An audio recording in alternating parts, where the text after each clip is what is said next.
Welcome to Grow Up, Level Up, Sunset Selects, the weekly show where Samson and I talk about video games, movies, and everything else you should be spending your 5 to 9 after your 9 to 5 with.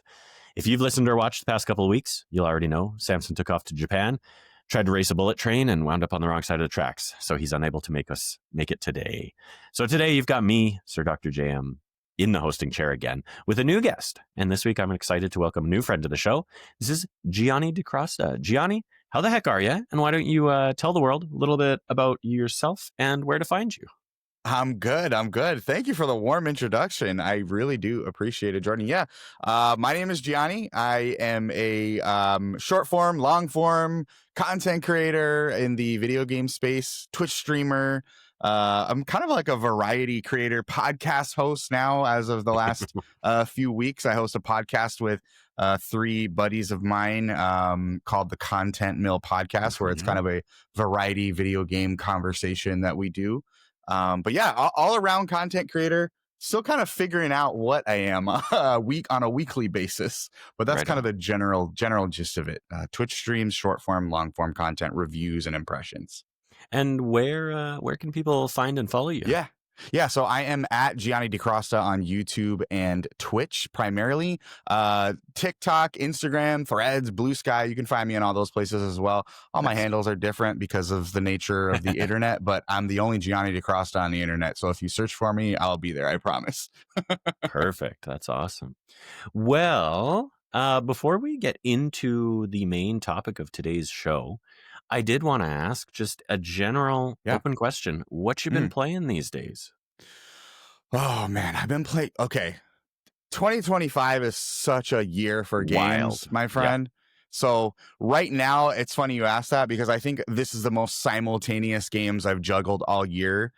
I'm replaying through Bloodborne for the second time. I'm playing Silent Hill F, which I'm really enjoying. But the one that I really want to call out, which has been my absolute obsession lately, is Hades 2. Of course. It's such a, I was hesitant to drop the moniker on it out the gate, but I think I've played enough of it to comfortably call it a masterpiece at this point. It's a phenomenal game, and it's knocking on my game of the year contender right alongside Expedition 33. Okay, very nice. Where are you playing at? I'm playing on Switch 2. You are. Yeah, I'm playing on Switch 2. So I'm not typically like a Nintendo gamer. I always own all the systems because I like having the option to jump into the exclusives that really pique my interest. But Switch 2 hasn't gotten a whole lot of play time since release, but Hades 2 has been just an absolute, it's all my time on the Switch these days, which is awesome. Right on. That's awesome. Yeah. I fully, everything about Hades 2 calls to me, but unfortunately, I just don't have a Switch 2. Technically, there's a computer in the house that would play it just fine, but it is my wife's, and she uses it for work and graphic design and that stuff. So I don't want to take it from her. So, but just for one run. Yeah, exactly. But I'm also, I'm big on trophies and such. So I will probably pick it up once it does come to PlayStation. I have no doubt in my mind that it will. Probably a year from release, and they're going to have a whole second wave of people, diving in. Yeah. Well, honestly, it wouldn't surprise me if the team at Supergiant maybe has some extra features or additional content or something that they're cooking for that release, because that'll just, it'll be game of the year for some people 3 years in a row because of early access, initial release, and then Xbox and PlayStation, right? Yeah. So. And I would have been right there alongside with you waiting typically. But for me, it was like, you know what? Here's a game I know is going to rock. I don't have a PC. My whole workflow is on Mac. So it's not, I wasn't able to jump into early access.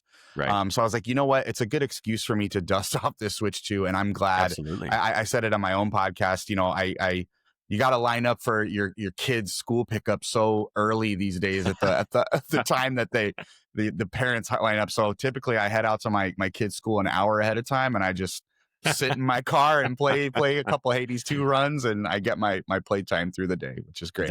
That is a genius idea. I've got to admit, as the weather's getting a little colder up here, I do well.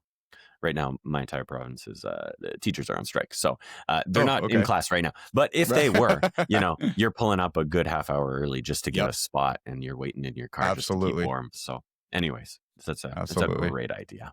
Yeah. Well, I think the other thing that I did want to mention today, again, I was creeping through your profiles and things like that just to get a little background, a little history check on you, and I noticed some pictures of an Anaheim Ducks game, which Yes. really spoke to me. Of course, if you aren't aware, I'm up here in Edmonton, Alberta, home of the Edmonton Oilers, who lost the Stanley Cup championship last year.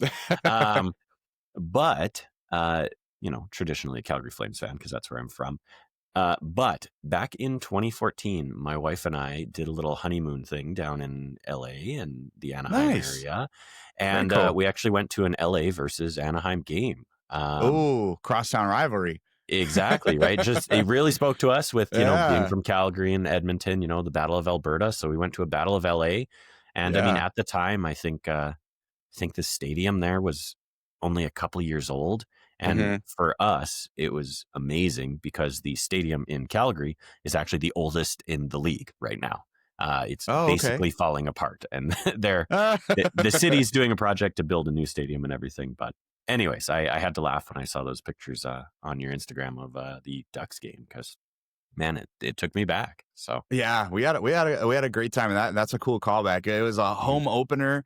Took my Oh, nice. nephew for his very first hockey game with my brother. So, he had his little his hockey fit, and I am typically like an LA proper sports fan. I'm not like I don't Okay, follow sports too sure. frequently, but I'm a big fan of playoff anything, and I love Mm, going to live sports. So, right in on. that sense, I feel like I'm a casual sports fan. But typically, I'm at an LA Kings game before a Ducks game.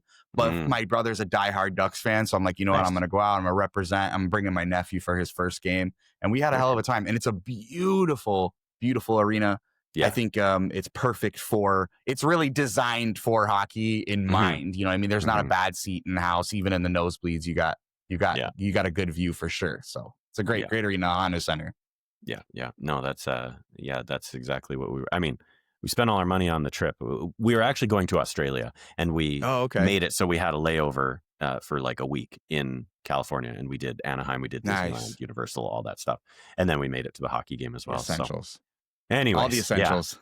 That's right. That's right.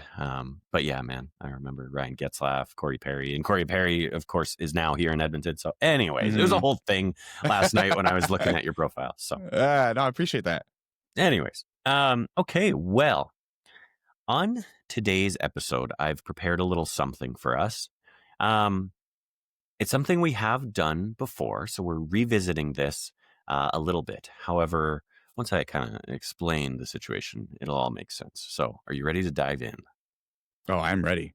Okay. So, what we're going to be doing today, and I don't have any fancy graphics here, but I did think of a nice little sort of visual way we can bring it all together. So, the game we'll be playing today is Sunset Select's Museum of Gaming. So, here's the skinny. Are you familiar with Animal Crossing at all? I am. Okay. So, everyone knows, just for the audience, I'll explain it a little bit. Everyone knows in Animal Crossing, of course, you've got your museum run by Blathers, right? So Blathers actually enlisted our show to help build out a museum of gaming. Now, it's a little different Mm, than Animal Crossing because here we have multiple floors. Each floor has 4 different wings. So what you and I are going to be doing, because this is the second time we've done this on the show, we're going to be building the second floor, but you and I will be deciding what those 4 wings are on the second floor. So, of course, it's got to be a theme to the floor. So you may be asking yourself, well, what's the theme? So after much research and creeping your profiles, I learned that you and I are actually just about the same age. So I suspect we might have some similar background in gaming. We've both been okay. playing games, most of our lives, or watching other people play games. So today we're taking on a big topic, okay? Our topic is the best video game consoles. Now, it's a big one. And of course, best, obviously subjective, very much up for debate. We're going to probably be pulling on nostalgia a lot here, but hey, it's my show, so I don't care. Now, I do want to say though, in order to help us narrow it down a bit, just because best is obviously a very large category, Yeah. I'm going to let you jump in here with a bit of a surprise. I didn't prep you for this. Oh boy. You get to have one veto. Now, so do I. So I'll tell you mine after. But it's not just a clear, I don't like your pick, I'm going to cancel it out. What we're actually going to do, pardon me, we have to pick these vetoes ahead of time before we start going through our choices. But it can be things like, you could say, well, sure, I don't want any N64. You could say something like, no gray consoles. You could say something like, no consoles from before 1990. Whatever you want, okay? And you know what? If we need to stretch it a little bit, we'll stretch it a little bit, because we're going to stretch mine a little bit. So I'm putting you on the spot here, but jump in. Wow. What are you thinking? What And am if you I want me to go first, I vetoing? can. But, flesh it out, talk it out with me. I was not prepped for that. Wow. What am I vetoing? That's so hard. Can I give a little bit of background on my gaming history to explain Absolutely. why? Because you gave me a little hint of what this topic was going to be. Now I'm seeing the full scope of it, and you just made it even harder. But so my gaming history covers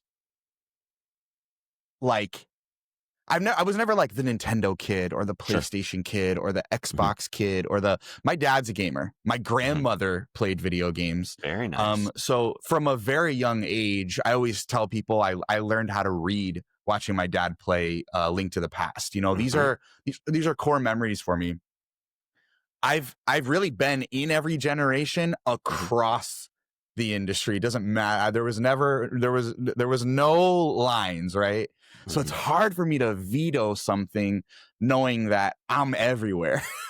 You know what I mean? I've got favorites everywhere. I've got bests everywhere. Yep. I've got core memories everywhere.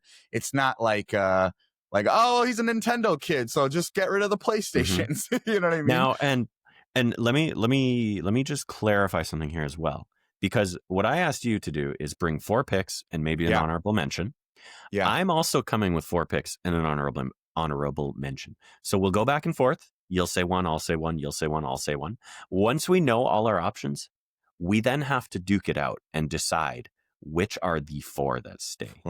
So you might even want to come up with a veto that does actually, kind of drop one of maybe your honorable mention, or maybe, you might want to use it to play it in your favor, or think about the fact that we may have some crossover. Like, we may have some easy decisions here, right? If we both have one on our list, I mean, hey, it's making it into the museum.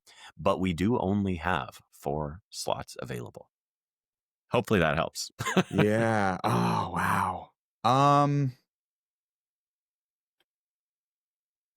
Okay. If I had to make a veto, oh damn, this is like choosing your favorite child, my friend. Ooh. It is. If I had, because I kind of went through like my gaming history to figure out like, where are my favorites at? Where did I play the most? If I had to veto something, which maybe I'll explain reasons why later. Because I could go like across the board and say no handhelds, but that would like knock out one of my big ones. Yeah, and me too. Me too. Yeah, I think that would cover like one that I would fight for in the wing. Okay. I'm gonna say, oh, geez, man. Okay, I'm gonna veto no consoles in the last 2 generations. Oh, wow. Last 2. Okay, so let me write that down. No consoles last 2 gens. Okay, so let's define that. Last 2 gens being, current gen is PS5, Series S and X. But that would, hold on. Wait, can we talk it through? Can we talk it through? We can talk it through. Okay. Oh man. I was gonna say, would that count? I would assume that counts Switch 2, not the original Switch. Okay. I know the timelines don't line up exactly. Obviously, Switch 2 just came out. You're saying because Switch kind of covers like a weird time frame. I'm thinking I would put Switch in the bucket of PS4 and Xbox One. Okay. Yeah, then let's do that. Nothing on the current so I'm Nothing thinking at current or PS5. previous. Yeah, PS5, Series, and Switch 2. Okay. So that's this current gen. So then Yeah. are you also hoping to say nothing PS4, Xbox One, or original Switch? I would if that didn't include the Switch. That's Showing your hard. cards a little early. This is hard. This is really hard. So you know what is actually funny? My veto was going to be nothing this gen. So it was going to be nothing PS5, Xbox, Series X and S, Okay. or Switch 2. So that's very close to, it's right along what you're thinking as well. I mean, do we just go with one veto? Like that knocks out 3 consoles I'm in down one, with right? one veto. I'm down with one Okay. veto. Because I Okay. feel like if you do 2 vetoes, it's really gonna hurt one of us. Yeah, definitely. Like nasty. Yeah. See, and one thing to know about this this little game, at least how I've envisioned it in my mind, like we've only done this once, but the example that I used the first time we did it was if our category is Nintendo mascot characters, Yeah. someone could say my veto is no Mario Bros, right? Right. So that takes Mario and Luigi like off the the easy board. ones. Yeah. But you still have so many other choices, right? That is not incredibly restrictive. You could say no, I don't know, Mario proper, but you've still got, Donkey Kong is kind of Mario adjacent. You've still got Kirby. You've still got, Pokemon, if you really want to throw it in there. Nintendo has so many franchises. You still have a ton to pick from. So I actually like that. I like one veto for today's show, and we say no current gen. That sound good? Sound great.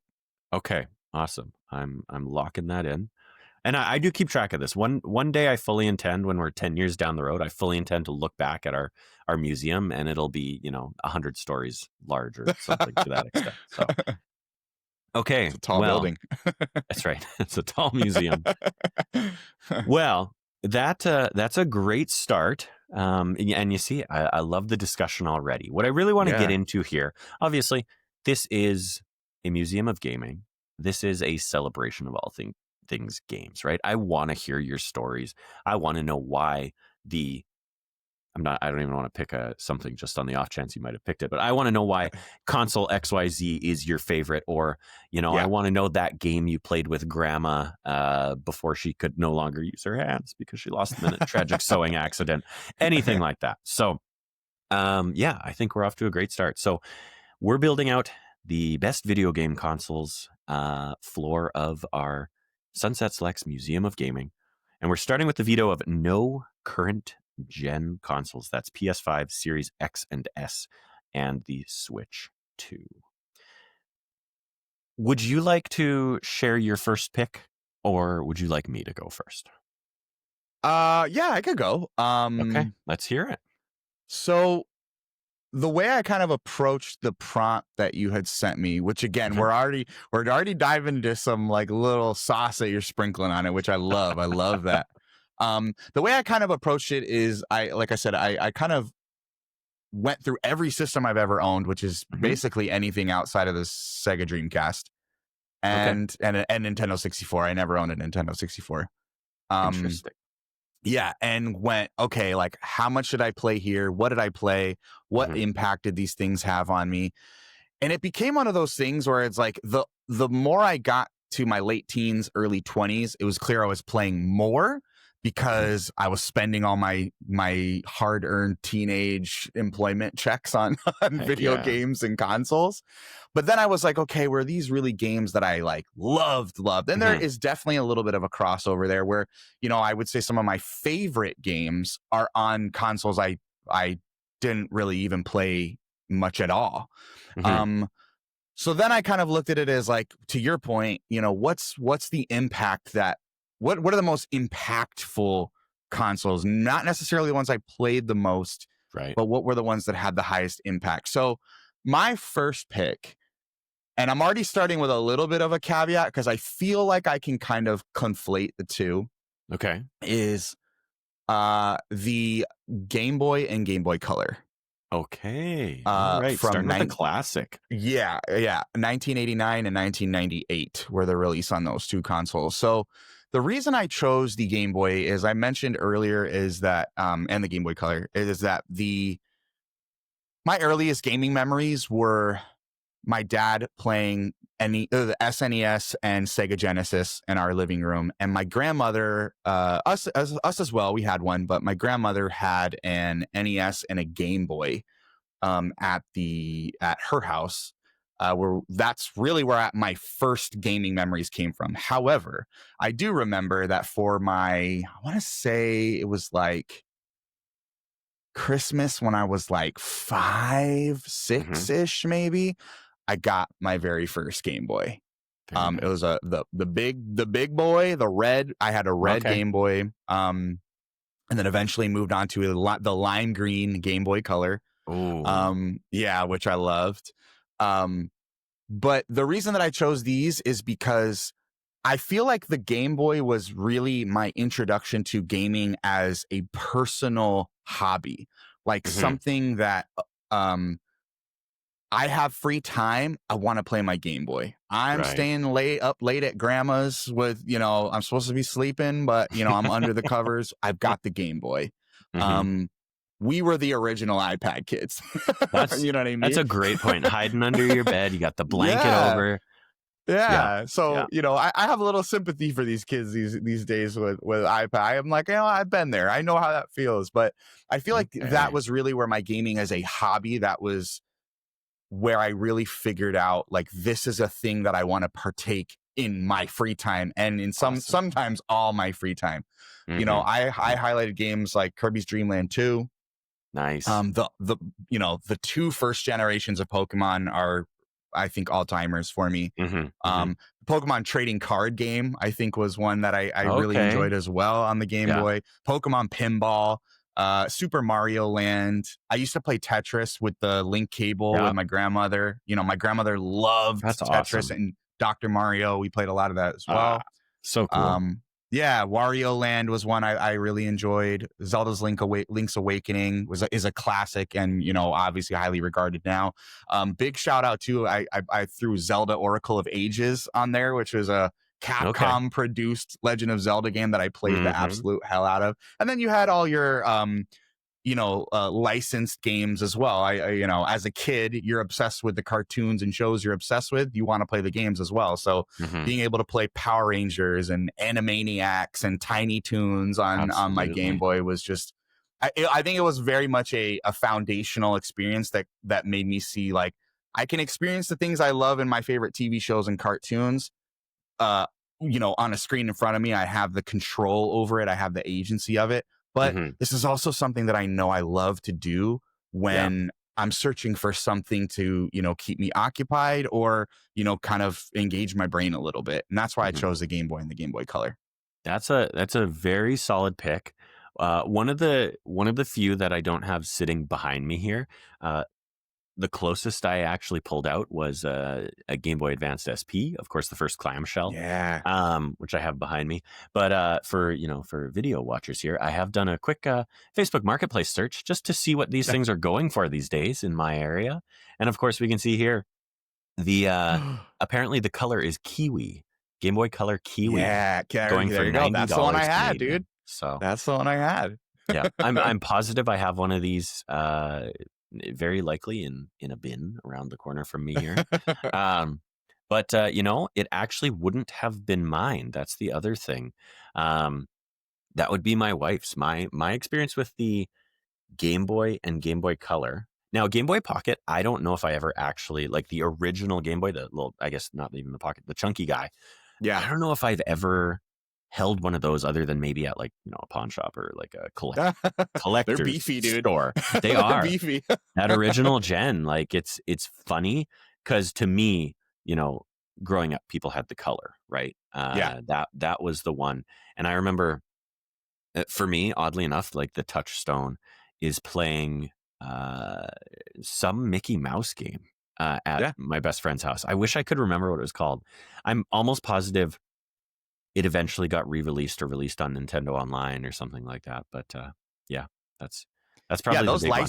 those licensed games of like the early 90s were just and again, in retrospect, how good were they? I don't really know, but I think it was Yeah. very much a touchstone of, and plus the way licensing worked and development worked at that time, like everybody was making everybody's games. You know what I mean? Mm-hmm. So I felt like it was so common to play licensed games, and now I feel like the licensed games that are the master, Yeah. the superhero properties and things like Yeah. that, but back then it was like half your stuff was licensed games. You know what I So mean? true. And that was that Game Boy Color era was just a golden age for that. You know what I mean? Mm-hmm.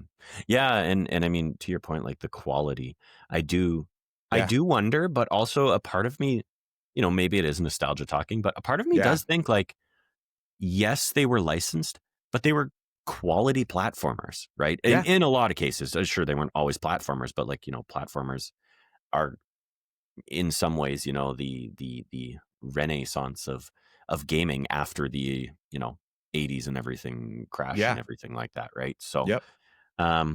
yeah, good. That's a good solid pick to start us off. That is I for think sure. so. And also, I love that you played games with your grandma. Yeah. No offense to my grandma, and rest her soul, but my grandma barely work a TV remote, right? So I'm very impressed with that. But Yeah, no, my grandma just like game, and it wasn't even just video games. Like my grandma loved board okay, games, card games, like all things. But like, she was the grandma where, okay, kids, we're getting dropped off at grandma's. And sometimes we walk in and she's just sitting in a rocking chair playing Tetris. Like she loved Tetris. She that's loved wicked. Tetris. I'd always see her playing Wario Land, which put us on Nice. Wario Land as well.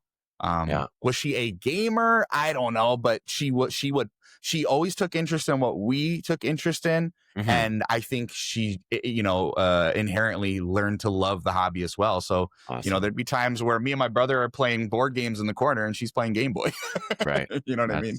That's so cool. And I mean, you say, was she a gamer? And I mean, if you're playing games, you're a gamer. You're a gamer.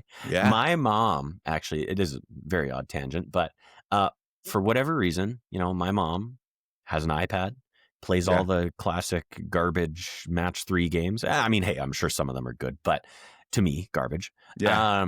Mobile games. And I kind of said to her one day, this is maybe a couple of months ago, like, why are you playing these? Why don't you play something a little better quality? And she's like, well, I don't know what to play. I don't know games. And I went to Netflix on her iPad and went to Netflix Gaming, and I downloaded Kentucky Route Zero, Immortality. I think for a while, I don't know if it's still on there, Disco Elysium. I downloaded some Oxenfree. A lot of good games Oxenfree. are on there. I downloaded Oxenfree. And I can't remember which. There were a couple that she didn't like. She was like, yeah, they're a little too much for me. But I was really impressed with the ones that she did make it through. I want to say she made it through Oxenfree. And there was another one that was like a murder mystery style. Like, I kind of know her vibe. So, but yeah, I was like, Mom, you're a gamer. And she's like, I'm You're a not a gamer. And I'm like, no, you've got cred now. Yeah. So, because we grew up in an era where it wasn't cool to call yourself a gamer. Exactly. You know what I mean? And now it's like, no, everyone's a gamer. We're all gaming. Totally. Just different ways. That's right. All right. Well, Game Boy Color. I'll lump them together. Approximately 200 million units sold. So definitely the industry felt the impact of that one. But wild. You ready for one that maybe had a little less impact on the industry? Let's hear it. Pull it out from behind me here. Everyone's favorite. The PlayStation Vita. PSP. No, the Vita. Vita. Oh, it's a Vita. Not the PSP. I couldn't see. I'm on the little monitor. I won't lie. I've got the PSP right here. There you go. Okay. I am going with the PlayStation Vita. Now, did you have or do you have a PlayStation Vita? I did not own a Vita. I had a PSP, but I did not own a Vita. Well, let me tell you about this little machine that, give me one sec to switch my tab here, that sold approximately 14.1 million units. One of the bigger flops in gaming's history, up there with the Wii U, which won't be making my list, that's for sure. But of course, anyone knows that the PlayStation Vita walked, so the Steam Deck could run, so the Nintendo Switch could run, so the Switch 2 could play Hades 2. This little machine is, to this day, aesthetically, probably one of my favorite consoles. The look and the feel of this thing in your hands. They have, I mean, for video watchers, you're going to watch me caress my Vita for a minute here. But they just the design with these smooth edges all the way around. They've got this little divot just for your fingers. That's like, I got big fingers. They don't rest there, but it's fun to just kind of stroke it. Okay. Very smooth, very slick device. You're not wrong. And the fact that, like, I remember when this thing came out, coming off the PSP, and the fact that they managed to add not just popping out thumbsticks. I don't know if you can even see that in the video, but also 2 thumbsticks, dual sticks. At the time, I remember being absolutely blown away by this thing. Now, of course, sales are one thing. It didn't sell gangbusters. And of course, its direct competitor, the Nintendo 3DS at the time, sold many, many more units. However, of course, we also know that, I can't remember who it was, but one of the execs at Nintendo took a bow on stage and took a price cut to his own salary just to reduce the cost of the 3DS, which for me, as industry pundit I am, I've always said that, that was the nail in the coffin for the Vita, because nobody at Sony was standing up there to take a bullet for the Vita. That's for sure. Nintendo, obviously, traditional gaming company, at the time especially, didn't really have much else in terms of, I'd say, revenue streams. Obviously, they had consoles and games, but a game company, whereas Sony, obviously, multifaceted company. So maybe a little more understandable for someone at Nintendo to do that, to take the hit kind of thing. And by all means, the 3DS sold gangbusters. I actually have it here, 75.94 million units. Now, that's the 3DS family. So that includes original 3DS, whatever revision in terms of how it looks, 3DS XL. I believe that includes the 2DS. So, there's some number missing there, but regardless, it's a lot. It is. But ultimately, this is about the Vita. The Vita, easily one of my favorite consoles. Now, was this primarily a Persona 4 Golden machine? Absolutely. Did I have more than one experience with complete strangers noticing me playing my Vita and asking if I was playing Persona 4 Golden? Yes, I did.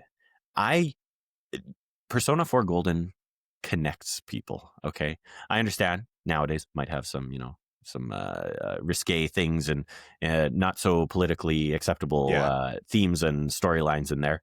But at the time, I was a young guy. I was working, I think, my first job in IT, and just the bus rides home playing Persona 4 Golden. I had a 45-minute bus ride at a minimum, oftentimes more with snow. And sometimes I just wanted that ride to be even longer, because it was the little machine that could, and the fact that it enabled me to play such a quality game on the go. I just can't give the Vita enough flowers. OLED screen, hello. We don't even have that in most in the Switch 2 right now. I believe the Switch 2, I'm not sure what it is. No, it doesn't. But non-OLED, they did eventually revise that and go with the cheaper LED screen. So, again, Sony and their hubris kind of biting them in the butt. That may come up in one of my other choices as well. But regardless, just a quality piece of hardware. And like I say, one of the nicest and slickest designs, in my opinion. So that is, it's such a clean system that I always wish I owned. I had a PSP. I adored my PSP, and the PS Vita was one of those ones where, like, I'm pulling up, when did it come out? 2012 in the States. So that would have been right around the time where early 20s Gianni was very particular about his finances. So I know I was very specific about where I was, what I was investing in. It was one of those ones where it had so many systems. You mentioned Persona 4. It had those system sellers. It just wasn't selling systems. You know what I mean? And that's so unfortunate, because I wish it could have thrived. I think we would have been in a better position now in 2025 in terms of handhelds for in the PlayStation market if that PS Vita just was a little bit more successful. So it's so unfortunate. I realize I was part of that problem because I never purchased one, but I wish I did because I know it had so many. It had some really. It had a really good library. Yeah. Yeah. And I mean, that was the thing too. When they did support it, they had some really good games. I can't remember what the Killzone game was called on it, but they did a really great job with that. They had a SOCOM game on it. They had Little Big Planet on it. Yeah. And this was had also cellular data, didn't it? There was a data enabled option. Yes. Yeah. Mine is not that, but yeah, you could get I guess at the time it probably would have been 3G. So you could get a 3G version. I don't know how solid that connection would have been, but it had it. But I mean, if you look at the impact of this thing as well, it had the front and touch, like rear touch as well, which is very strange, not something that stuck. But it had front and rear facing cameras, which we now see on every mobile device. Now, do mobile devices do it first? Probably. It was just following the trend, but still. You want to talk some of the impact and things that it affected outside of just the Vita. This was also when crossplay and cross save between the Vita and PS3 really was kind of taking off. Yes, you're right. I have Sly Cooper 4 Thieves in Time on Vita and on PS3, and I still every now and then I boot it up on my Vita, and it's got the save that I had from my PS3. That's wild. PS3 version. Wild. Guacamelee, another really great at the time exclusive, but also crossplay enabled. I remember taking that on the bus and then getting home and throwing it up on the TV and just syncing the save. They also did cross buy with a lot of these games where you only had to buy it once and you got a copy on both, which now might seem a little pedestrian. I know Switch 1 and Switch 2. I'm pretty sure Hades 2 is like that. Possibly you buy it on one, you have it on both. So not something that's unheard of these days, but at the time it was pretty groundbreaking stuff. And by all means, like for someone who's invested in the Sony ecosystem, obviously I'm wearing a PlayStation shirt today. This was just feeding fuel to the fire of my love for PlayStation. So, and I remember that crossplay too because I remember when the Final Fantasy X-2 bundle edition came out. That was almost the turning point for me where I was like, because I adore Final Fantasy X. It's maybe one of my, depending on the year you ask me, probably my favorite game of all time. And when they announced that it would have like the cross buy option, I almost pulled the trigger on a Vita because I'm like, that would be a fun way to replay it in that handheld mode. I was in college at the time. So between classes and things like that, but it just never worked out for me. But yeah, man, you're making me wonder if I can maybe find it at a local retro shop or something, because that might be something that I gotta get back to. And you know what? Of all these consoles that I, already have, and even ones that I don't, the Vita is one that if I found a good deal on a Vita, I might just get another one just to have it. Because that's awesome. I just love it that much. And there's awesome. It's an odd one because I'll throw another one in there as a bonus. The PSP Go is another one that I might buy if I ever came across one. Do you remember the PSP Go? I feel it sounds familiar. It sounds really familiar. PSP Go. It was a smaller footprint, right? Oh yeah, get ready for this.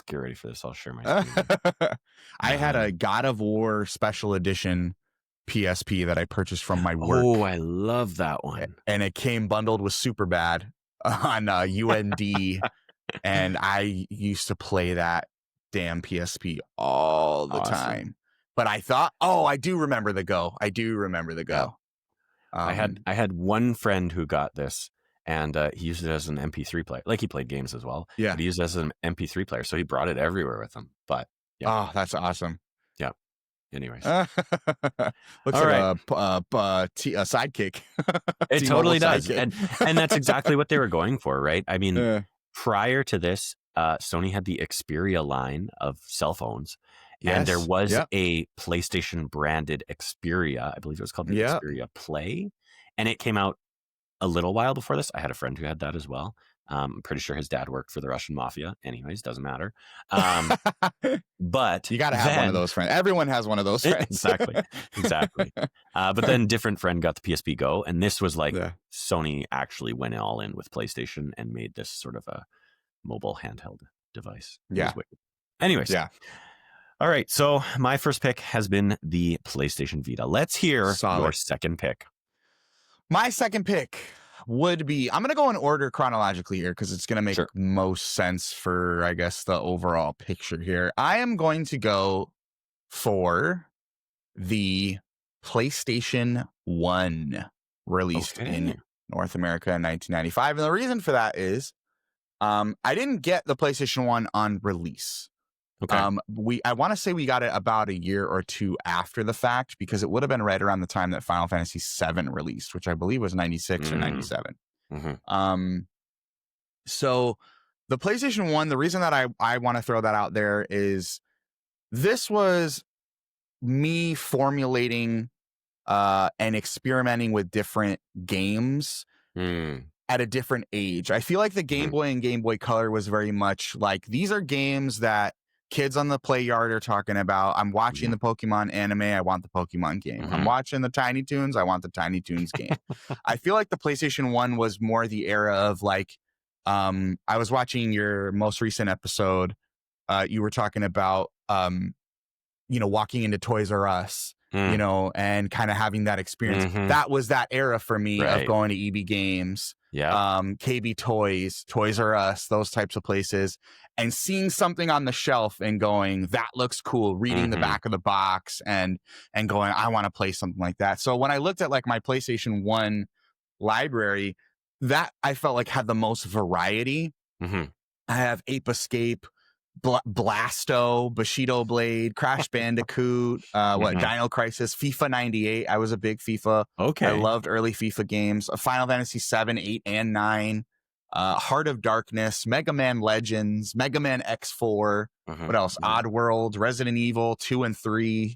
Tekken 3, the Tomb Raider series, Tony Hawk Pro Skater 2. Don't mean you started on Tony Hawk Pro Skater 2. Xenogears. There was so much variety on the PlayStation, and at that age, for me being 7, 8, 9 years old, it just felt so crucial to kind of like learn what I enjoyed. You know what I mean?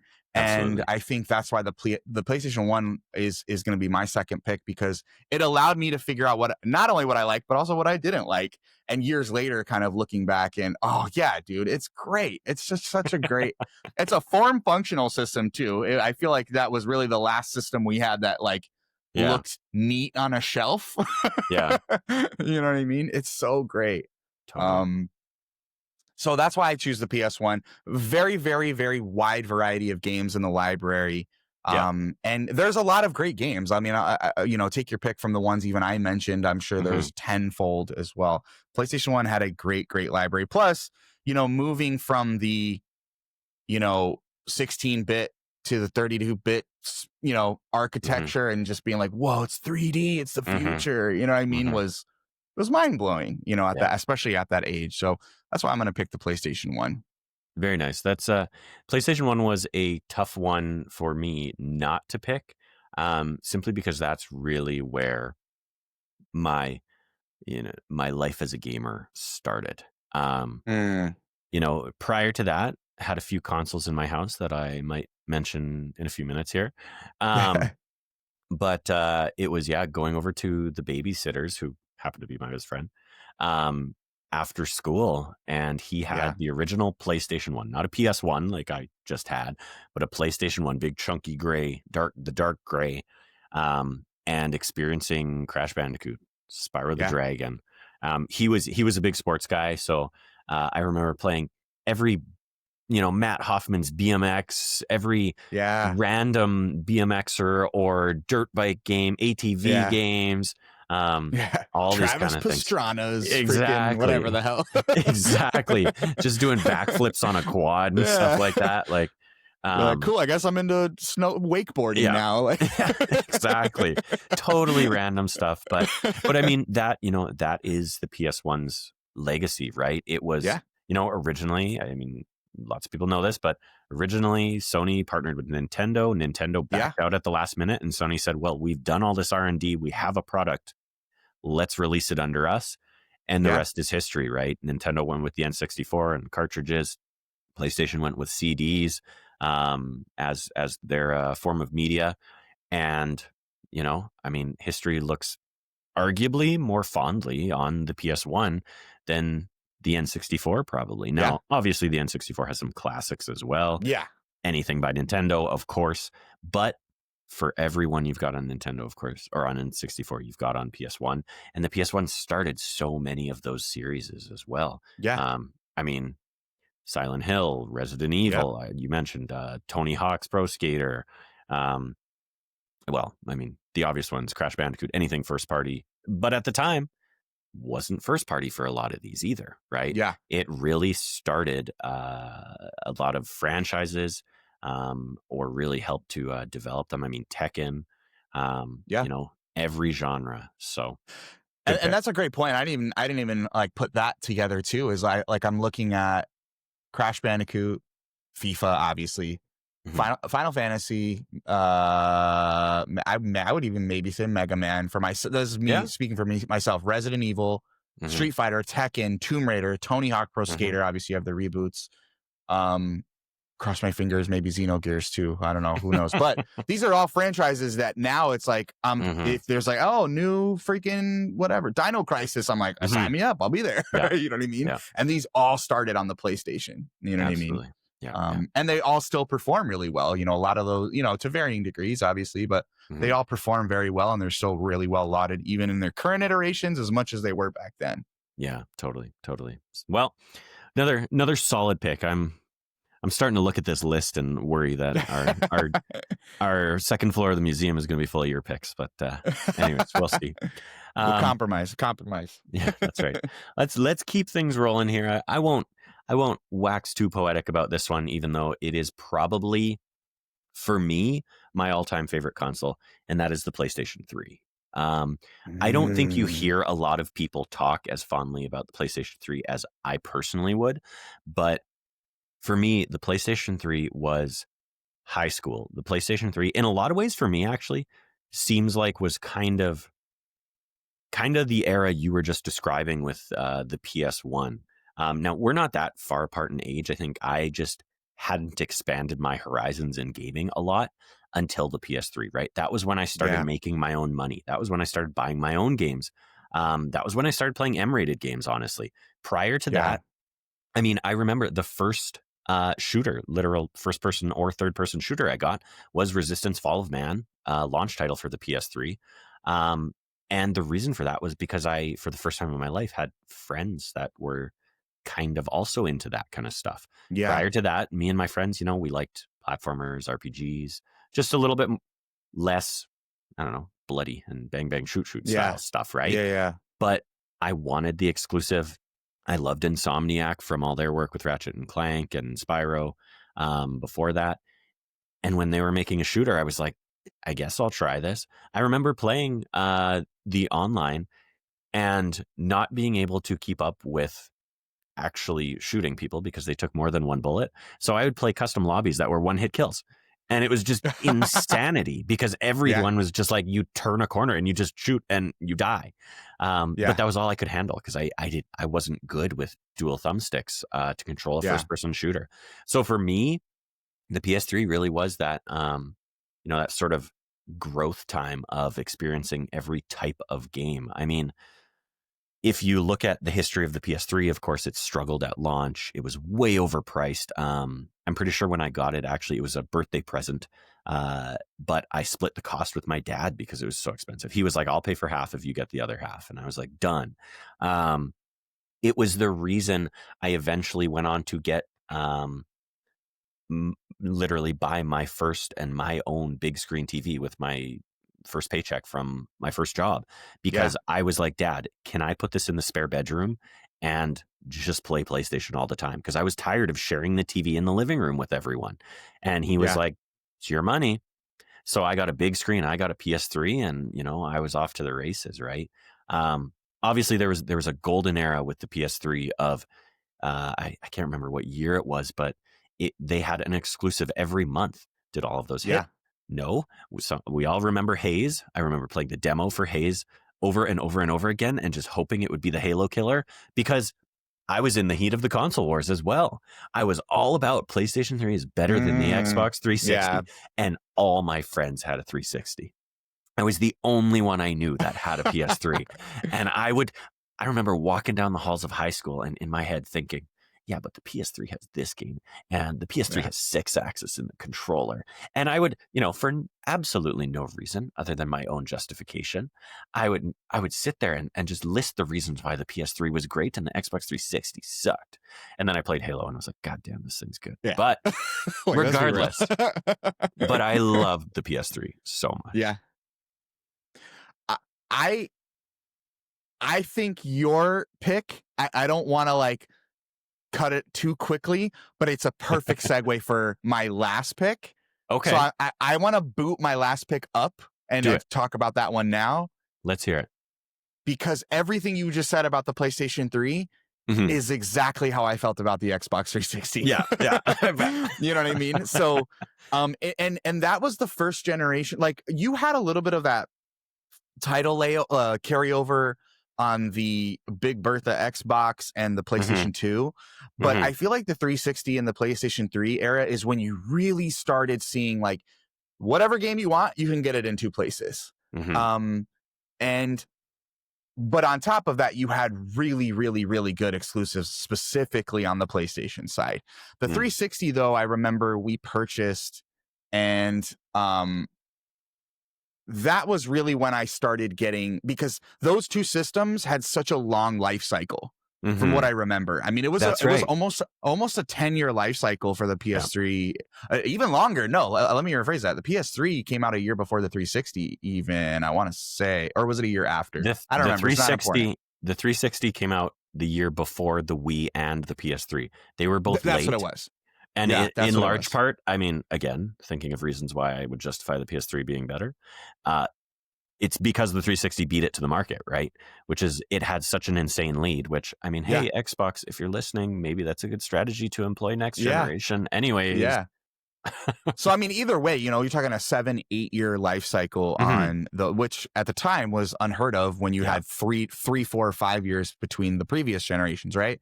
The 360 was just sheer volume. Yeah. That came out when I was 15, and it carried me into moving out of my parents' house into my first bachelor pad. You're coming home from your, crappy job and class to just, all I want to do is play Elder Scrolls. You know what I mean? And that was Oblivion. also, it was also what you were talking about with your friends.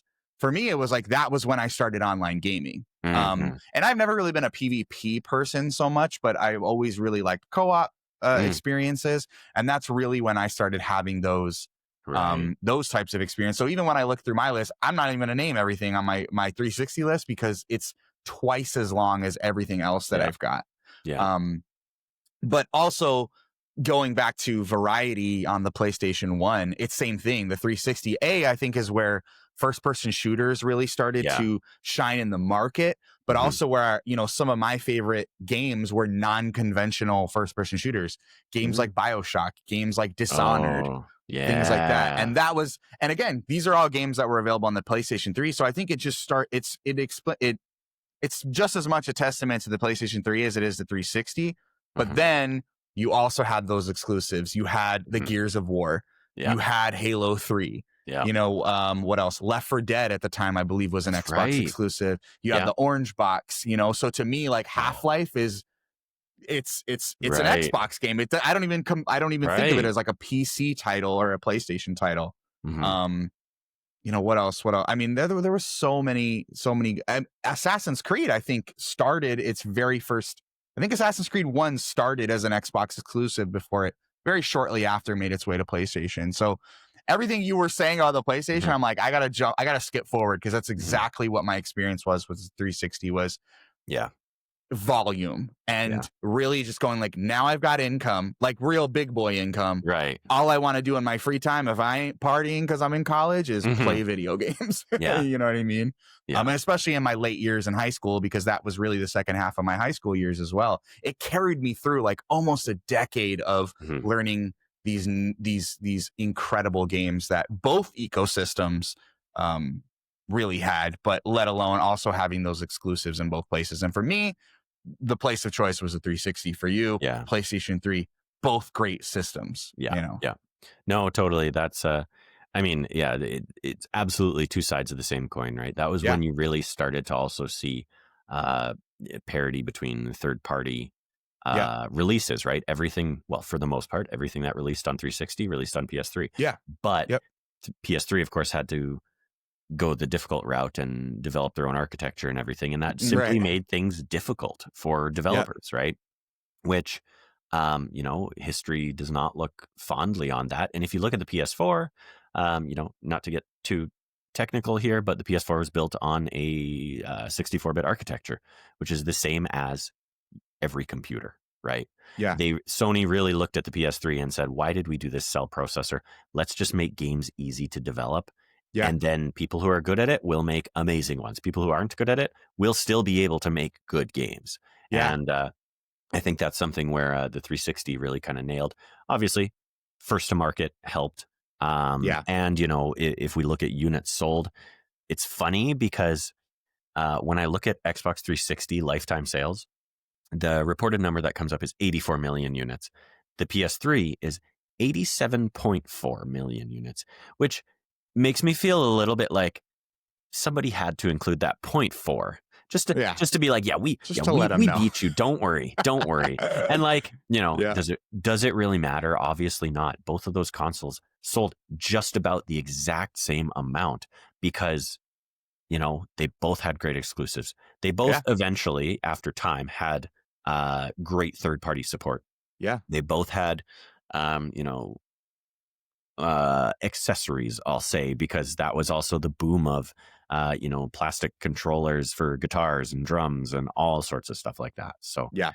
Honestly, just a great generation of gaming. That's it was a good generation. And to be clear, like I owned a PlayStation 3. But like when I remember when I moved out, my parents, you know, as kind of a parting gift, were like, hey, because I moved out right before Christmas time, or it was right when the fall semester was starting. And I remember they were like, we know you're going to want a console for your apartment. And I was like, I got to go for the 360. And eventually I went, when the PS3 Slim came out, I went back and bought a PS3 Slim. You know, I mentioned earlier in the pod, like, just because I wouldn't put it in my top 4, The Last of Us is in my top 10 games of all time. You know what I mean?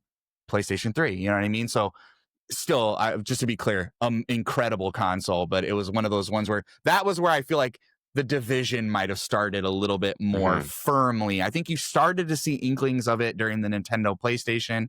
Then you had that, you know, Xbox came out with their first system and it was like, all right, how serious is this going to be? I feel like the PlayStation 3 and 360, that's when people really started drawing lines in the sand. You know what I mean? For better or worse. You know what I mean? Mostly for worse, but absolutely.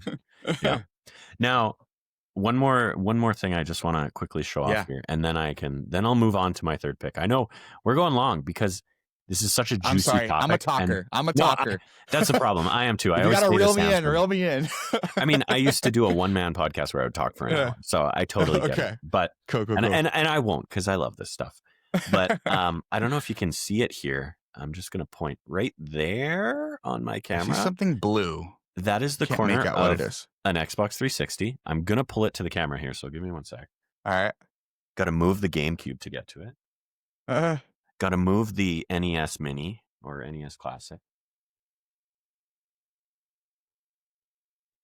This is an Xbox 360 that Red Ring of Death on my friend, and he didn't want it, so I took it purely because of this genius thing that Microsoft did in allowing you to change the faceplate on these things. And this is by far one of the coolest faceplates I've ever seen or come across.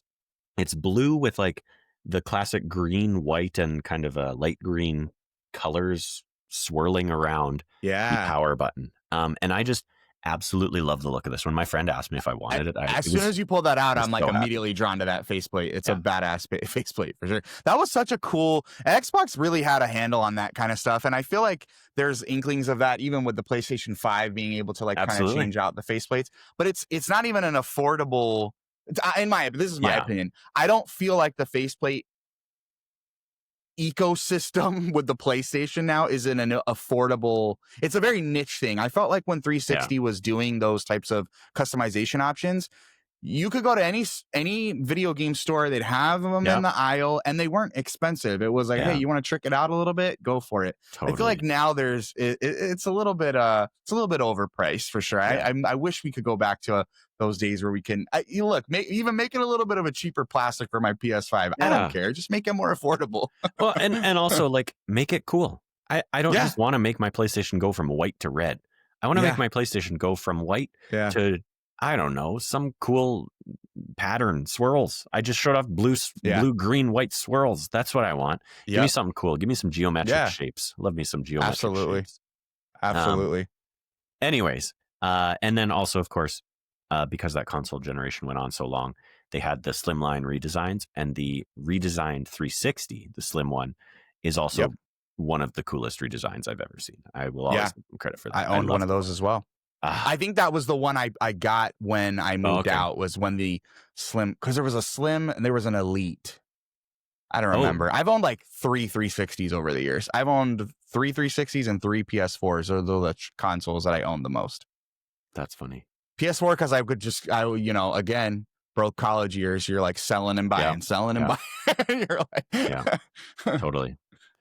All right. Well, let's move on to another one of my picks. That's we had a couple of bangers back to back there. Now, this one I'm going to throw out there simply because of the nostalgia for me. I don't truly know, because I wasn't a gamer at the time, what the actual sort of feel amongst the gamers was around this console. And that's the Sega Genesis. We're taking it back now. 30.75 million units worldwide, according to Google. And the Sega Genesis is on here for me. Again, pulling out a visual aid here. I have my original Sonic 2 cartridge here that I still have. Which I love to show off because, I do. It's a collector's item at this point. That's great. But for me, the Genesis was probably the first console I remember playing on. And I'm talking like probably less than 5 years old, maybe 4. Who's to say if I really remember things from being 3, or I just think I do. But this was a console that was my dad's, and kind of, if you want to get sentimental about it, where it all started, right? I remember playing, obviously, Sonic 2. I've got that right there. I remember playing games that I don't even know what they were called, just a racing game, a baseball game, games that were my dad's. But then there's also, and I wish I should have looked up the name of it, there's also my Sesame Street game. Because we had a Sesame Street game where you played as Rover and you took people's orders, and then you went through a little platforming section to collect the order, and then you brought the guy. And it was a counting game, right? You'd bring him back and he'd go, well, to start, he'd go, I want 4 hamburgers. And then you'd go through the hamburgers, and then he'd go 1, 2. So, and he wouldn't count. He was just some fat dude. And he'd count them out. And if you got it wrong, he'd go, oh, and you'd have to do it again. But that's where it started, right? That's my sort of, probably some of my earliest memories are sitting in the basement on the old TV that didn't have a remote, had a literal dial to change the channels, and you had to go to channel 3 and plug it into the cable out and everything. And I just remember sitting in the basement playing that with my sister, and that's really the only reason it's on here. I don't know, again, that the Genesis was all that in a bag of chips to a lot of people. If I'm not mistaken, I think it was actually bigger in Europe, whereas Nintendo was bigger over in North America. But I mean, hey, followed up by the Master System? Or did the Master System so come before? Here's the thing. The lineage between the Genesis and the Dreamcast is very lost on me, because that was when a lot of my gaming decisions were kind of beholden to my dad's. So if he wasn't paying attention to it, like, I didn't really start paying attention to gaming, like games industry. And by industry, I mean like what's new until the PlayStation 1, because that's when, you know, I'm going to Target with mom and there's magazines on a rack that I'm going like, oh, it says the brand new blah, blah, blah. So the second lineage between the Genesis and Dreamcast is, I remember my cousin had like a Sega Saturn with like a clay fighting game. Like, other than that, that's like all I remember between Genesis and Dreamcast. You know what? I just looked it up. We had you're right. And it's even hard to chart here because I'm looking and like the closest thing I can find is we had the Game Gear, we had the Sega CD, but the Sega CD must have come because it played CDs. It must have come after the Genesis. So it's a whole mess. I'm looking SG-1, then the Master System, Japan, then the Mega Drive, then the Game Gear, the Mega CD, Sega CD, the Sega Pico, the 32X, the Sega Saturn. But like, this is a whole generation Sega have of so gaming many systems where it just doesn't make sense and they couldn't name things cool, right? It wasn't until the N64, the PlayStation, that people really were like, you know what, let's just give these things simple names everyone can follow. So anyways, we don't need to talk. They nailed it with Dreamcast. Genesis and Dreamcast, they nailed it with, but everything in between was just like a mess. Yeah, the Sega, going back to the Genesis though, we like I said, we owned a Genesis. That was the one. It's so funny you brought up the Sesame Street game, because the Genesis always felt like the game that we had all the weird games on. You know what I mean? Like, granted, like I remember my first experience with a fighting game was playing Mortal Kombat on the Sega Genesis. You know, with blood. Yeah, my parents. The violence wasn't a big deal. Everything else was a big deal. Violence, not so much. But I remember playing Mortal Kombat. You know, my dad would be playing with my uncle. Same thing, watching them play Madden, the original iteration of Madden. You know what I mean, on Sega Genesis. X-Men, the X-Men original X-Men license game on Sega Genesis, where you had to choose like one of the 5 or 6 mutants at the Academy. A classic. But then we'd have those weird 7-Up Cool Spot platformer game, Booger Man, you know, these just weird Earthworm Jim. We both went from boogers to worms. You know, it was like the weird games, and that was also, everyone has the like, oh, this is the systems I play with the neighborhood kids. That was the Genesis. All the neighborhood kids had Sega Genesis when I was a kid. So I remember like playing it at home. And also that was the one in that era being, you know, 4, 5, 6, 7 years old. If they weren't already moving on to the PlayStation or the N64, it was like the kids were playing Sega Genesis. Every babysitter I had a Sega Genesis. You know what I mean? Awesome. So amazing. I think that's a really, really strong pick. Okay. All right. Well, let's hear your third pick. Well, I'm actually on my last one, because my third I might have. Oh yeah, you are. Yeah, I might have glazed through on yours because it seemed like it was timely. So my final pick, we're gonna go backwards a little bit, because like I said, I wanted to jump forward on that 360 with your PlayStation 3 that's pick. Fine. My final pick is going to be. Big moment. You can still swap it out for your honorable mention. I could, and I'm debating, Jordan. No, I'm not. I'm going to stick to my guns. Okay. I'm going to move backwards a little bit, and I'm going to pick the PlayStation 2. Okay. All right. The PlayStation 2. If you were to ask me what's the greatest console of all time, my immediate knee-jerk reaction would be the PlayStation 2. Now with this exercise, I learned I played a lot more on my 360 than I did my PlayStation 2. But the reason I would say the PlayStation 2 is the greatest console, and the reason that I would make it my pick here is this system brought the library that taught me that games can be like art, I guess is the best way I could put it. And I'm not trying to like over hyperbolize like how important these games were, but it was more so art from like a storytelling standpoint. Yeah. Final Fantasy X, like I said, is probably one of my favorite games of all time. When I think of things like that, Grand Theft Auto is my first introduction to Grand Theft Auto, and seeing that kind of like open world structure on a huge scale with this cool mafia story that I wasn't really accustomed to. The Kingdom Hearts titles, Max Payne, Metal Gear Solid 2 and 3. Obviously, you can go back to PlayStation 1 with Metal Gear Solid 1. I actually never played Metal Gear Solid 1. My first iteration was Metal Gear Solid 2. So having that introduction, the Jack and Daxter trilogy, there you go, dude. See, you know what's up, dude. You know what's up. Don't worry, I just have a flag of Kingdom Hearts next to me. Yeah. The Jack and Daxter trilogy holds a very special place in my heart because it's the first video game series my dad got a voiceover role in.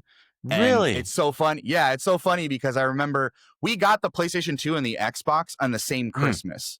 Okay. So we got the Xbox. I think it was one of them came same thing. One was a year before the other one. Oh, that's what it was. The PS2 was a year before the Xbox, and we had been asking for a PlayStation 2 for a full year. And Christmas morning came, and we had also been asking. The Xbox came out. We're like, please get it, please, Dad, please get us Xbox. And underneath the Christmas tree is the Xbox, and my dad had just booked a role in Jack and Daxter. No kidding. And we were like, oh man, we're still not going to be able to catch him in in his own game, right? And he was like, oh, I think there's something extra in the whatever the hell, right? And we went on this wild goose chase, and we came back. Did you check under the couch or yeah, one of those things? And under the tree is another box, and in that box is Xbox and PlayStation 2 in the same Christmas was like mind blowing, right? Yeah. But I say all that to say, like, PlayStation 2 was really where storytelling in games like clicked for me. You know, and you had those moments prior to that, but it again, you know, this kind of coming, you know, when I'm 10, 11, 12 years old, I'm really wrapping my head around this kind of storytelling and what these things can be. And that's why I stick with PlayStation 2. Is just, not only is it a strong lineup, I think it's inarguably a very strong lineup in the PlayStation 2. I think picking your favorites is obviously going to be subjective, but just the games as a storytelling medium really clicked for me on the PS2. And that's why I would say that not only is it the best console of all time, but it's my fourth and final pick for the museum. That's amazing. And I mean, I have to ask because, I mean, huge Jack and Daxter fan. Is it a named role that your dad voiced, or like would I know the character? He's the Blue Sage in the end. No kidding. Yeah, he's the Blue Sage. Yeah, that's my dad. That's like I want to tear up learning that. That's wild. Yeah, okay. So here we go. Now for a bit of Jordan lore that I've probably dropped on the show before, but I'm going to do it again. For me, I identify two distinct moments in my life as moments where I became or realized I was pretty into games, you know, a hardcore gamer. Yeah. And one of them is the original Jack and Daxter. And it's because I remember getting up in the morning. I have an older sister, so my parents had to go out. I think they were going grocery shopping.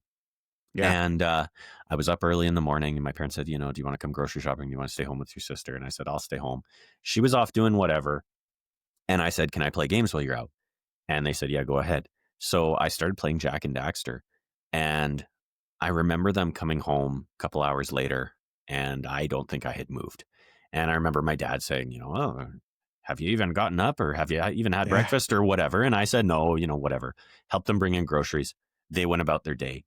And then I remember them coming downstairs throughout the day. And I think it was probably the first time I spent serious time just sitting there playing a game. And I mean, I don't know how long I actually spent, but I must have spent anywhere from 4 to 8 hours just sitting there. And it's because Jack and Daxter for me was the first, you know, pseudo open world I had experienced. Yeah. I went to it because I recognized Naughty Dog from the Crash Bandicoot games. Yeah. And man, just what a life-changing moment, like in so many ways, to experience Jack and Daxter in that way. And then, of course, you know, developing your first crush on Kira, and then Jack 2 comes out, and then you've got Ashlyn, and oh my God, that's another ball game, right? So anyways, just I have very fond memories of that. Like I mean, awesome, man. You mentioned any of the sages, and I know exactly who you're talking about. Like even the ones that later on in the game, like, you know, you're expecting them to be a big part of the story, and then they literally aren't. They basically get one line and then they move on from them. So anyways, that's incredibly I don't know what serendipitous to hear that. No, that's and that's an awesome moment, man. And that's what it's, and that, like, taking this situation out of it is like, what's so beautiful about games, man, is like we have those memories, we have those experiences Mhm. where we can remember those types of things. You know what I mean? You know where you were, like, oh, this is the first thing I saved up, the spare change from the couch to go buy. Mhm. This is the first time I did blah, blah, blah. This is the Mhm. first game I played when I broke up with my first girlfriend. Like, those are Mhm. like those moments that like stick with you. So when you bring up things like that, to have it be a game that's so important to me for a completely different reason, be just as Mhm. important to you, man. That's a Yeah. beautiful thing, dude.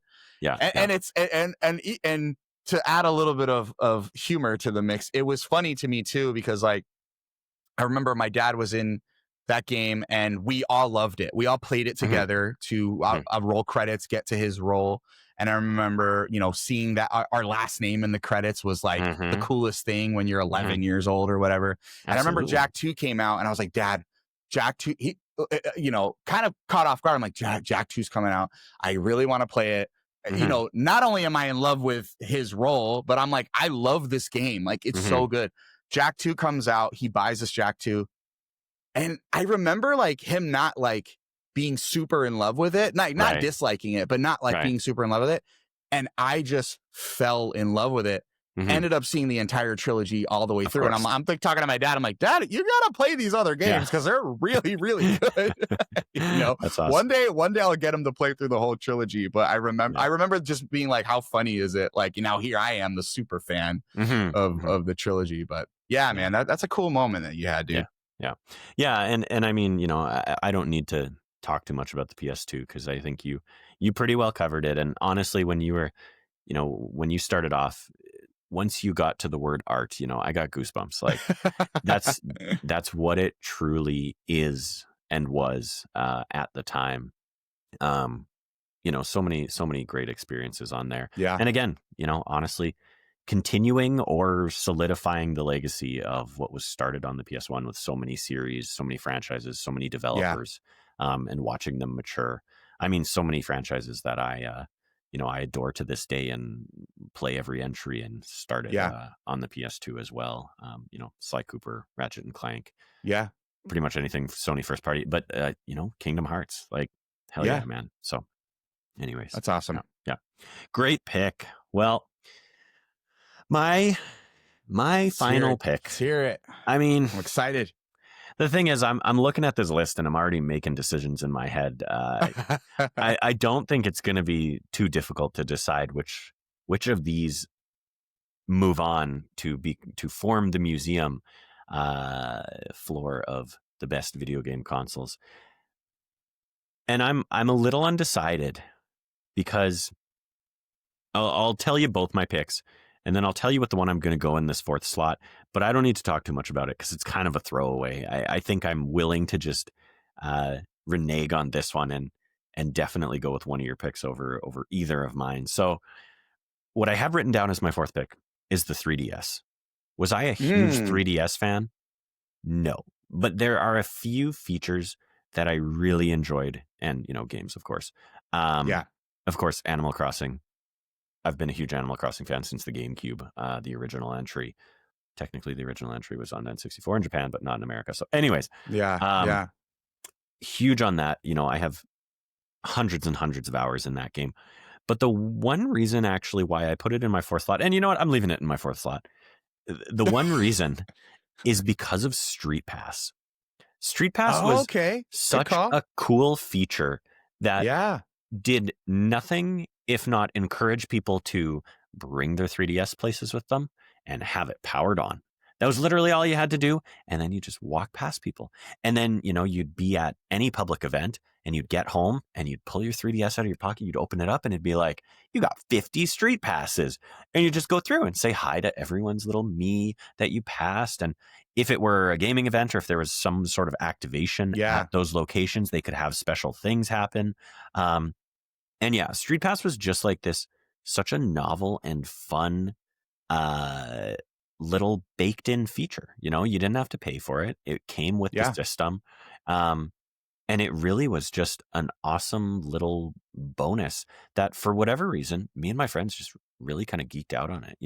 Um, up here in well, not in Edmonton, in Calgary, where I, grew up and everything. Um, we had the largest comic and gaming convention in Western Canada.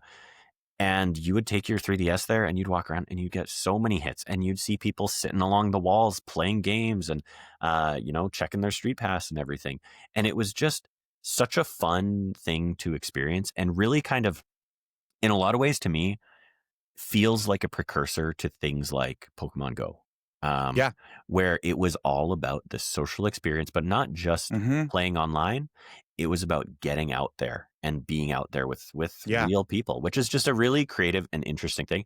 And I don't know why they got away from it. I really think they had the blueprint. They could have just gone even harder with it on Switch, or, Yeah. in some way. But I digress.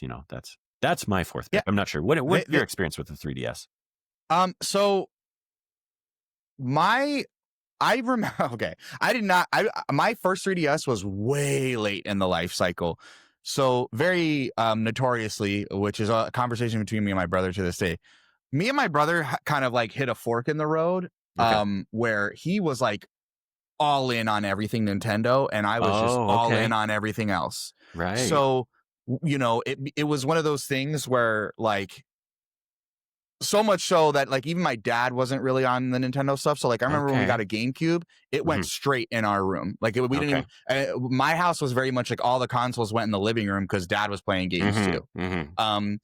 And it was very much one of those, like, the Game Boy Advance was like the last handheld I had for Nintendo until the Switch, with the exception that at one point I did buy a all pink, I don't know if there was a 3DS Lite of some sort. Probably.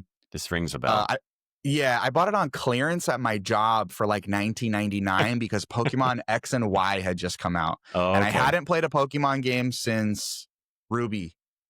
Okay. And I bought X or Y. I don't even remember which one I bought. Whichever one was the red one, because that's always the one I get. And I think I played it for like a day. And that was it. I never picked up my 3DS again, but I know I missed out on a lot. Like, I remember borrowing Kingdom Hearts Dream Drop Distance. That was, that second row, left-hand side. Second. Yeah, that one. Whatever that one was. That was the one I owned. 3DS. $20. Nice. $20 at my Sears electronics gig. Shout out to them. I don't know if it was supposed to be on their clearance table, but I bought it nonetheless. So I remember I bought that in Pokemon X or Y, and I played that for like a day. I borrowed Dream Drop Distance at one point. It was just one of those things where, like, the game, I had gotten to a point where, like, my game taste was so far left at that point, from that kind of those kinds of games. And then I eventually made my way back. So not to say I didn't. And I know when you brought up Street Pass, that was one of those things that I always really admired about Nintendo, is they really do find these like non-conventional ways for you to engage with their technology outside of just sitting in front of a screen and playing the game. But to your point, like, I also wish there was some level of them reinvigorating that, because it's like, no matter how many freaking times you put out like a launch video of like 4 people pretending to be friends playing Mario Kart at a park. Like, that doesn't, on a picnic table. Yeah. Like, I'm not doing that. You know what I mean? Like, so, but there's a reason I'm not doing that. It's because you haven't given us a reason to go do that. If you brought something back like a Street Pass, if you brought something back like that, like, yeah, I'll go to whatever Griffith Observatory and walk around with my Switch, I guess. Like, but if anything, it just stands to like act as a reminder for me. Like, remember when you guys were doing like really cool outside the box things? Not to say that the Switch and Switch 2 already, the technology in and of itself is not like really cool and innovative, but outside of that, when barring all the really weird decisions that they make sometimes, it's like Street Pass was one of those ones, dude. You know what I mean? Where you're like, that was, you struck gold there. And I just like, dig back in that bucket a little bit more. There's something there for you to find, Yeah. And if absolutely. you want to play your Switch at a picnic table, I'm not shaming you. By No, all means, you're a please go do loser. it. Please go Yeah, do it. yeah, But I think it's just, to me, it's like when I see those, I'm like, give me a reason to go do that. yeah, yeah. And honestly, that's a great framing behind it that I never really thought of. Like, Yeah. you know, yeah, it is a reason to go out, to be social, Yeah. to connect with people. Like, if someone just walked up to me with their Switch and was like, "You want to play Mario Kart?" I'm going to be Yeah. a little weirded out. But if Yeah. they Like, walked no. past me and then pulled out their 3DS and I have my 3DS, I Yeah. immediately know that we just street passed and I might Yeah. actually talk to them. Yeah. Another great instance of that I just remembered is waiting in line for midnight launch, or just going to Oh, a store where you buy games. Of miss those course, days. all the Yeah. employees have a 3DS and you'd street pass Yeah. them while you're there. So anyways, Yeah. yeah. Yeah. Absolutely. Awesome. Well, do you want to share your honorable mention? We don't have to go into it. I know Yeah. we've already gone long and we still got to decide which of these four are moving on. But go ahead. Give me your honorable mention, and give me 1 or 2 sentences about what it means to you. Yeah. I would say that my honorable mention would be the PlayStation 4. Okay. And the reason being is twofold. First of all, it was kind of a generation I don't want to say that I missed, but Okay. one where I had a lot going on, like, not personally, like, well, yes, personally, I guess, but also I was really invested in my work at the time. Mhm. And it was really hard for me to, like, lock in on games Right. for long extended periods of time. So the reason I bring that up, I know you said 2 sentences, but I promise I'll keep it short. That's okay. Is That's okay. a lot of the PlayStation 4 library I went back to on the Oh, PlayStation nice. 5. Nice. And it was kind of like a wow. Mhm. There is such an incredible library here of games that I would also consider my top 20, 30 games of all time. Right. Bloodborne, Ghost of Tsushima, God of War Oh. 2018 was probably the first AAA game to make me, Yeah. cry. AAA game. I'll get to the other thing in a second. Resident Evil 2 Remake, Last of Us 2. Mhm. I love Uncharted 4. I know it's a little divisive. No. But the second reason I bring up the PS4, because at the time, Yeah. considering what I just mentioned, PlayStation 4 was really when I really, really started paying attention to indie games. Oh, okay. Like Journey, Gone Home, What Remains of Edith Finch, and my personal favorite, which I feel like doesn't get enough love, is The Unfinished Swan. I think is one of the most beautiful games I've ever played in my entire life. Yeah. And that was similar to the PS2 of this being kind of awoken to the games as an art. That was one of those, like, games that make you feel, like, really feel. We're talking about heavy topics in small, impactful packages. And that was very eye-opening for me because I got to experience that during that kind of indie renaissance on the PS4. So that's why I would choose PS4 as my honorable mention. That's awesome. And I mean, again, I won't go too deep into it because I could talk about, and I mean, any Sony console for ages pretty much. But it's funny that you bring up indies, because that's something that I totally glossed over when talking about the Vita, right? When the Vita first dropped, it survived on indies. It was the little indie machine that could. That's why a game like Guacamelee was so big on there. That's why a game like Severed, by the same studio, was successful on there and things like that. But then the PS4 kind of took a page out of that playbook and did the exact same thing. I remember there was like probably a year where they had no exclusives and everyone was like, where are the exclusives? But also, we're just fine because we have all these amazing indies coming to our console.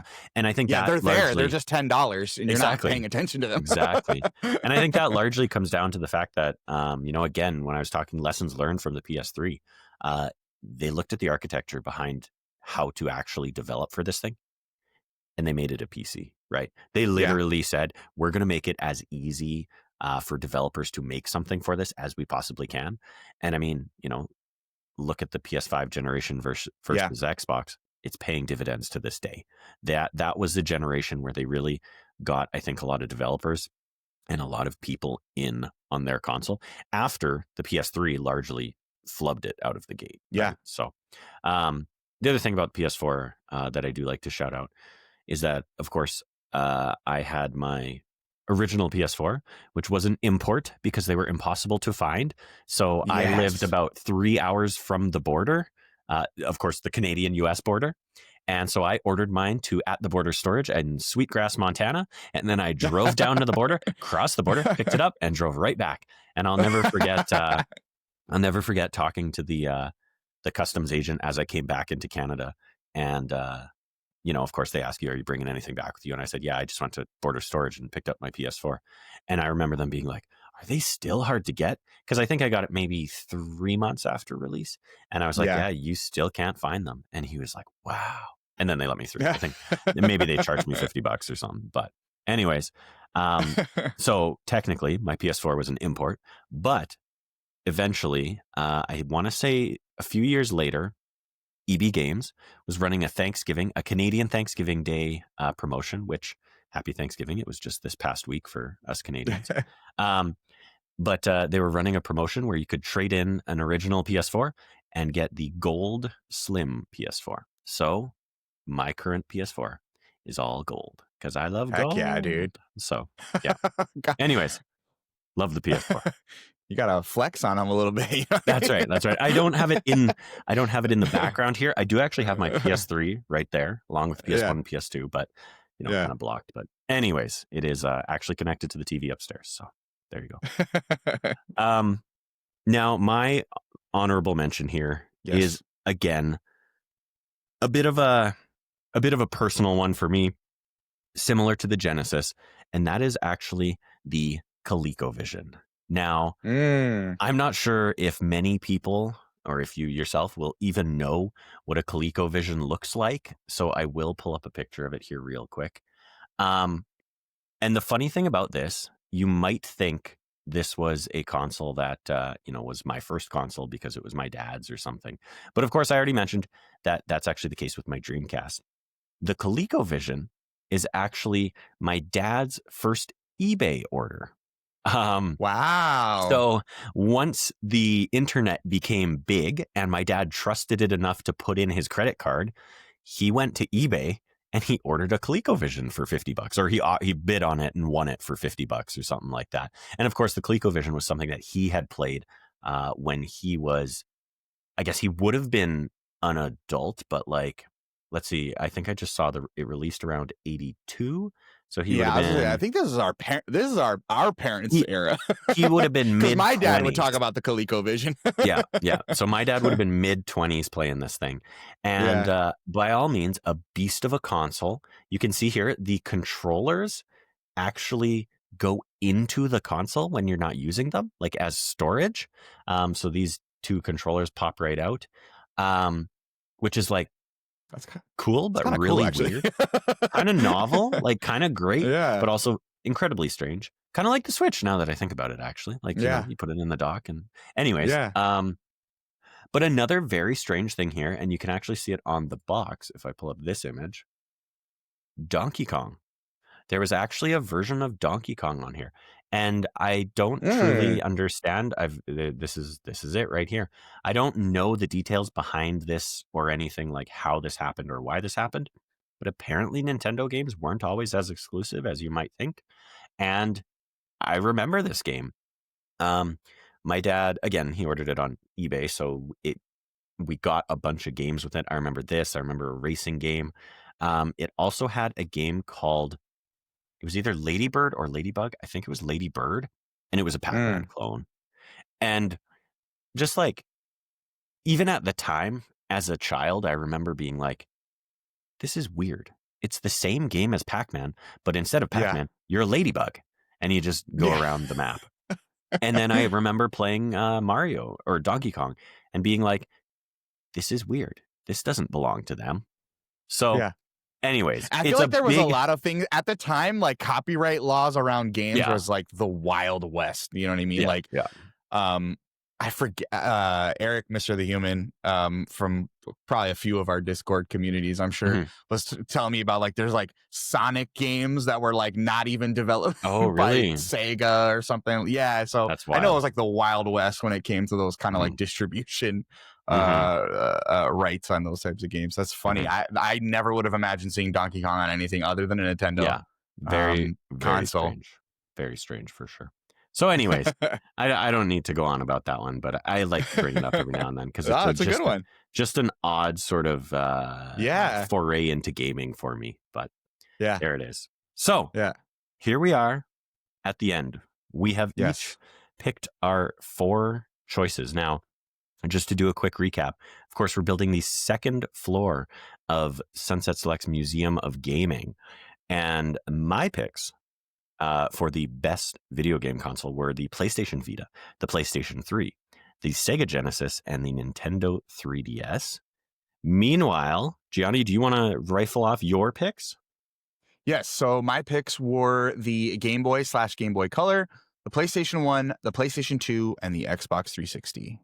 So this is when normally we would come together and just fight it out for supremacy for who gets to decide these each wing of this floor of the museum. But I have got to admit, when I look at your list and when I look at my list, I can think of a reason why each of my choices does not make the cut. Meanwhile, I look at yours, and yours is a much more solid list of best video game consoles. So I don't want to be that guy, but I'm willing to concede all 4 to you. No. Which, Jordan, you can't give me that whole dub. I don't know. And the funny thing is when we did this the first time, we were doing Pokestalgia. So nostalgic Pokemon.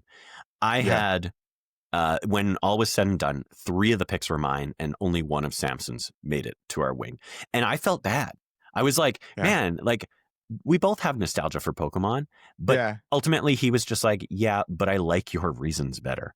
And again, that's the thing is when I look at these 2 lists, there are no bad choices on here, but you know, the Game Boy / Game Boy Color started handheld gaming. The Vita was awesome, and I talked about that a lot, but you don't have a Vita without a Game Boy or Game Boy Color. The PS1 obviously started the PlayStation line. You don't have a PS3 without a PS1, and guess what? A PS2 before it, which were both on your list. The Xbox 360 versus PS3 thing, you know, that's obviously big for me. But ultimately, the PS3, it might have come out on top, you know, lifetime sales in the end. Yeah. But the PS3 lost that generation for 90% of the generation. And looking back, you know, teenage me would have fought current me on this. I can admit that. I can see the faults of the PS3, and I can understand why the 360 was so successful and such a impactful, meaningful development in gaming. It was really the start of the online gaming generation. I mean, again, sorry, I'm going to talk a little bit more about PS3 and 360, but this was Call of Duty. That was an important one. This was Call of Duty Modern Warfare 4. Sorry, Call of Duty 4 Modern Warfare, the original, versus Halo 3. This was me and my nerdy ass friends walking down the hall at school talking about Call of Duty and being like, did you hear that that preppy guy, Bobby? He was saying Call of Duty's too hard, but we're really good at Call of Duty. Like, this generation was so meaningful to me. And what it really came down to, obviously, was the games. Like Modern Warfare, COD 4 Modern Warfare is probably, again, one of those very important moments to me that really solidified me as a gamer. So, again, I love your list. I love mine too, but I just don't see a reasonable argument to say that any of my picks beat yours. What are your thoughts? It's tough, right? Because like I look at your I think the only one that I don't have too much to add because I don't have really much experience at all. Like I don't think I've even picked up a Vita, if I'm being flat out honest with you. Mm-hmm. But I have experience with the PlayStation 3, having owned it, the Genesis and the 3DS. Mm-hmm. If I had to say, like, of your list, which ones belong, even though I would say the PlayStation 3 makes a really strong case. Mm-hmm. Obviously, I have a lot of love for it because it has The Last of Us, and The Last of Us. Again, I can't say like a game is a generational most important because of one game, but what I can say is the PS3, I think, was home to the introduction of like the current AAA landscape of big monster, like this is the 20th Century Fox of game development studios. This is the, Sony Pictures. This is the, when you think of like a Naughty Dog, when you think of an Insomniac, when you think of a Sucker Punch, even obviously going back a generation, and Naughty Dog for that matter too, going back to the 80s, but like the PlayStation 3 solidified those brands. I don't think they caught their stride until the next generation. Right. But I would say that the PS3 was the foundation for what we have in our biggest studios now. That's a great, So I would make an argument for the PS3 in the museum. I like how we're arguing each other's lists. This is hilarious. That's true. The 3DS, I don't have a personal connection to, but having grown up in a house and now still obviously, my little brother's my best bud, and he's the one that's always kind of putting me onto the Nintendo must-haves and must-plays and things like that. I know how important the 3DS, I think maybe not the 3DS specifically, that iteration of the DS, but the DS lineup. You know what I mean? I know how important that generation is. So if I had to make a strong case for your list, it would be the PlayStation 3 and the 3DS for sure. Fair enough. And I will say this: whatever was, don't make the museum. I'll leave it up to you. But whichever ones don't, this is my request, okay? But so put this in the blueprint. I need you to talk to the architects. I need you to talk to the team, the development team, construction team. All right. Make sure there's at least a big old glass case in the center. Sure. Yeah. Where like you put these console, you know what I mean? Like put up nice big signs. So talk to your people. Absolutely. All right, Jordan, make sure that they include that in the layout. I will talk to Blathers and the construction crew. Yes. I'll make sure, you know what? How about this? We'll have a lobby that's kind of like a history of gaming. It'll have all the consoles, but then we've got the four wings that dive into the best. Now, see, that way everything's included, but we make sure we got our wings. Perfect. I like that. Well, I'll put a pin in it here, and I'll make the call and say we are going with your list. But a big part of this is also because the one that, like I say, and like you said, we could argue for is PS3 versus 360, but I also don't want to have PS1, 2, and 3. I feel like that's a little heavy-handed. Agreed. So we've got Nintendo in here, we've got PlayStation, we've got Xbox. Kumbaya. I think it's perfect. So perfect. All right. Love it. So our museum wing of best video game consoles will officially be the Game Boy lineup, so Game Boy Pocket through color, the PlayStation 1, the Xbox 360, and the PlayStation 2. What a wonderful list of games. Awesome.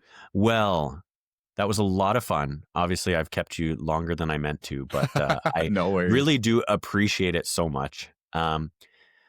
Thank you for joining me today, Gianni. Why don't you tell the people one more time where they can find you? Yes, you can find me on YouTube, Twitch, Instagram, Threads, Blue Sky, anywhere you're at. I am there as well. My name is Gianni DiCrosta. Just look me up. I'm the only one on the internet. So if you search it, I'm the #1 result. I promise you.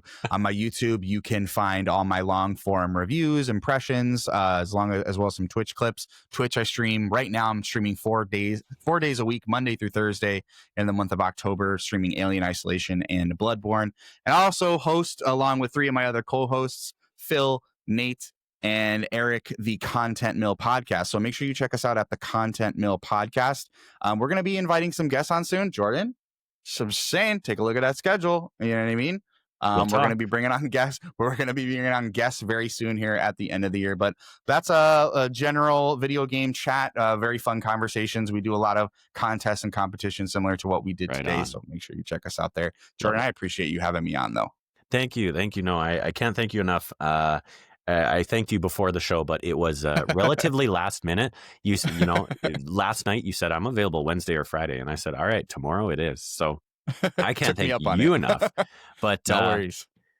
I'm sure we will do more things in the future. So yes, absolutely. This has been Sunset Selects, a Grow Up Level Up production. If you enjoyed what you heard here, follow us on all socials at Grow Up Level Up. Like, subscribe, share, and all that jazz. I've been today's host, Jordan at SirDrJM. That's at SirDrJM. And you can find me on all socials at SirDrJM. To close out the show, I'll throw it to you one more time, Gianni. Do you have any words of wisdom for the people? My words of wisdom would be always be you unapologetically and make sure you drink water.